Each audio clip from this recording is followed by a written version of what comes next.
Maulid itu ulang tahun. Bukan. Bukan ulang tahun maulid itu.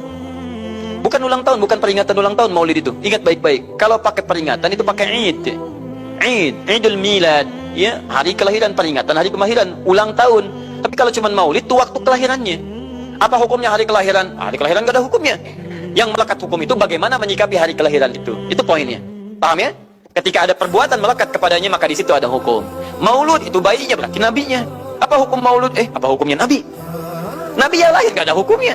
Jadi kalau Anda menolak maulud dengan pengertian seperti ini, maka Anda keluar dari Islam. Kalau dalam hukum seperti ini, saya menentang maulid Nabi, berarti Anda menentang kelahiran Nabi sallallahu alaihi wasallam. Saya menentang maulud Nabi, berarti Anda berhadapan dengan Nabi, Anda musuh Nabi. Jadi kalau Anda dimaksudkan dengan kata maulud dan maulid, Anda tidak bisa menentangnya, bisanya menerima. Saya menerima. Kenapa? Karena dalam pengertian bahasa, maulid itu artinya waktu kelahiran. Maulud artinya nabinya. Bagaimana menyikapi maulid dan maulud itu? Saya tahu nabinya dilahirkan, nabinya sudah ada. Jelas ya? Maka kemudian saya pun tahu waktu kelahirannya. Bagaimana kemudian menyikapi itu semua? Maka Masya Allah, Quran surah ke-11 tadi, 10 tadi, Yunus, ayat 57 sampai 58. Kalau sampai kemudian ke 58-nya, falyafrahu. Gembira antum. Gembira, bahagia, silahkan.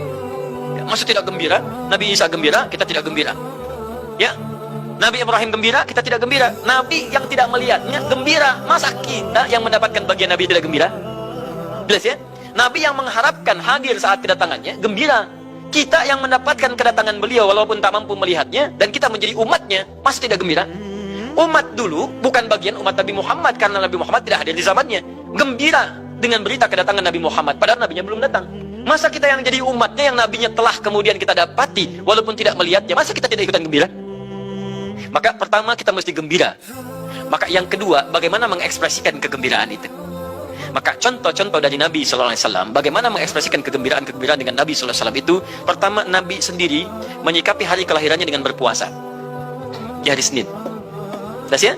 Ini bagi Nabi sendiri pribadinya. Nanti jadi hukum untuk kita. Nah, sekarang bagaimana para sahabat menyikapi kelahiran Nabi Sallallahu Alaihi Wasallam, kedatangan Nabi Sallallahu Alaihi Wasallam, dan menyikapi keberadaan Nabi Sallallahu Alaihi Wasallam. Bukan cuma lahirnya, tapi setiap kedatangannya. Nabi datang dari Madinah, dari Mekah, kemudian disambut oleh para sahabat yang ada di sana.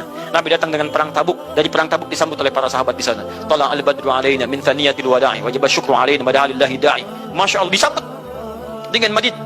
Bukti kesenangan mereka kepada Nabi Sallallahu Alaihi Wasallam. Ada yang memuji Nabi Sallallahu Alaihi Wasallam seperti Hasan bin Thabit, buat puisi-puisi memuji Nabi. Seperti Zuhair bin Abi Salma, tadinya musuh Nabi, begitu masuk Islam memuji Nabi Sallallahu Alaihi Wasallam. Ada yang lagi kemudian menghormati Nabi dengan kedatangannya, dengan mengikuti Nabi kemanapun. Nabi mencontohkan, amalkan. Nabi mengajarkan, ikuti. Masya Allah. Begitu Nabi meninggal, diabadikanlah kemudian nilai-nilai penghormatan itu. Ada yang menulis sejarah tentang Nabi.